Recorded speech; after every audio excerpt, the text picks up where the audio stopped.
প্রথমেই বলে রাখি যে অনেকেই এখনকার যিনি বর্তমান এসএসসি চেয়ারম্যান সিদ্ধার্থ মজুমদারের দিকে আঙুল তুলছেন, কিন্তু এই দুর্নীতি যখন হয়েছে তখন কিন্তু সিদ্ধার্থ মজুমদার এসএসসি চেয়ারম্যানের চেয়ারে ছিলেন না। কিন্তু কথাটা হচ্ছে, আজকে এসএসসি চেয়ারম্যান সিদ্ধার্থবাবু দাবি করছেন যে যোগ্য অযোগ্যদের তালিকা আলাদা করে জমা দেননি এসএসসি, এই তথ্য নাকি ঠিক নয়। ঠিক এইখানে আমাদের খটকাটা, এবং খটকাটা নিরসন করব বলে শুধু সুপ্রিম কোর্টের হলফনামা নয়, হাইকোর্টে দেয়া এসএসসির তরফে তিনখানা হলফনামা নিয়ে আজকে বসেছি। তার কারণ একটা খটকা তো আছে। দেখুন, সুপ্রিম কোর্ট বলুন বা হাইকোর্ট বারবার এসএসসির কাছে কি জানতে চেয়েছে, যে যোগ্য এবং অযোগ্যদের তালিকা, পূর্ণাঙ্গ তালিকা আলাদা আলাদা করে এসএসসির কাছে একবার নয়, হাইকোর্ট থেকে সুপ্রিম কোর্ট বারবার চাওয়া হয়েছে। এবং শুধু চাওয়া হয়েছে তা নয়, আলাদা সময় দেয়া হয়েছে, বিশেষ সময় দেয়া হয়েছে, যে চাল আর কাঁকড় আলাদা করার দায়িত্ব এক এবং একমাত্র স্কুল সার্ভিস কমিশনের, এসএসসির। তারপর এসএসসি সেই তালিকা নিয়ে তাদের বলা উচিত ছিল যে এরা অযোগ্য, টেন্টেড। এই পর্যন্ত এসএসসি সত্যি সত্যি, আমি সিদ্ধার্থবাবুর সঙ্গে একমত, বলেছেন। কিন্তু আসল খেলাটা, অপূর্ণতাটা, ডটটা সম্পূর্ণ অন্য জায়গায়। কোন জায়গায়? একবারও এসএসসি বলেনি যে এই টেন্টেড লিস্টের বাইরে যারা আছেন তারা প্রত্যেকে যোগ্য। আই রিপিট, এসএসসির তরফে একবারও এই হলফনামায় আমি অন্তত পাইনি। এসএসসি যদি বলেন, নিঃসন্দেহে তাদের বক্তব্য দেখাবো যে এই তালিকার বাইরে যারা আছেন তারা আসলে যোগ্য। সমস্যাটা, ওই মিসিং গ্যাপটা, মিসিং লিঙ্কটা ঠিক ওই জায়গায়। কেন এই কথা বলছি? এই কথা বলছি তার কারণ, বটম এন্ড রেজাল্টটা থেকে শুরু করি। সেটা হচ্ছে 41 নম্বর পাতা, 48 পাতার যে সুপ্রিম কোর্টের রায়, তার 39 নম্বর পাতায় 46 নম্বর পয়েন্টে মাননীয় প্রধান বিচারপতি লিখছেন, for candidates not specifically found to be tainted, the entire selection process has been rightly declared null and void. I repeat, প্রথম অংশটা শুনুন, for candidates not specifically found to be tainted। অর্থাৎ সমস্যা তো ঠিক এই জায়গায় যে আমি কারা টেন্টেড, কারা অযোগ্যতার তালিকা দিচ্ছি, কিন্তু সেই তালিকার বাইরে বাকিরা যে প্রত্যেকে যোগ্য সেই হলফনামাটা দিচ্ছি না, সেই তালিকাটা দিচ্ছি না।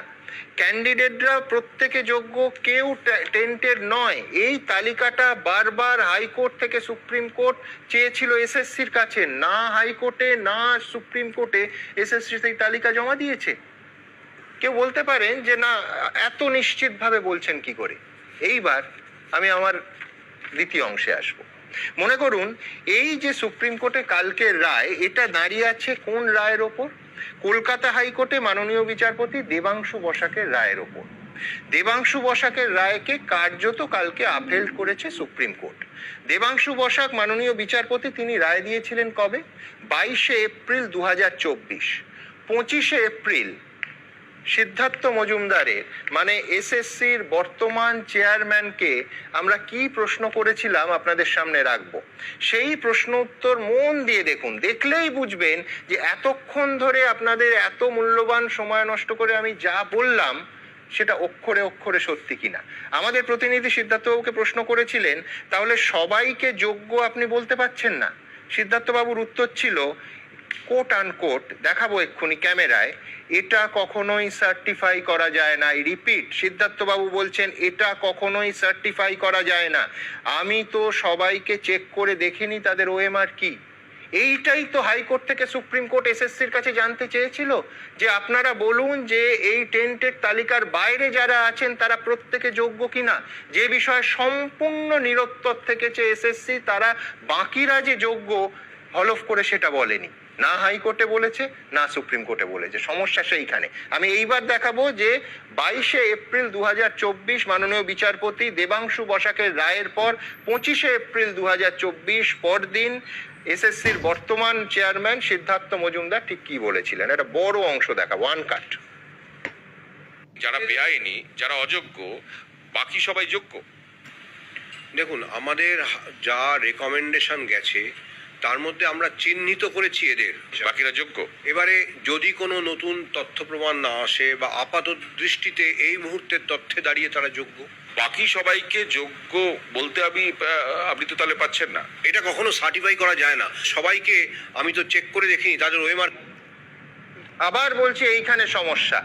কলকাতা হাইকোর্টের মাননীয় বিচারপতি দেবাংশু বসাকের ডিভিশন বেঞ্চের পরের দিন যদি এসএসসির চেয়ারম্যান এই কথা বলেন, তাহলে সুপ্রিম কোর্ট এই ভরসায় কি করে যোগ্য অযোগ্য বাঁচবে?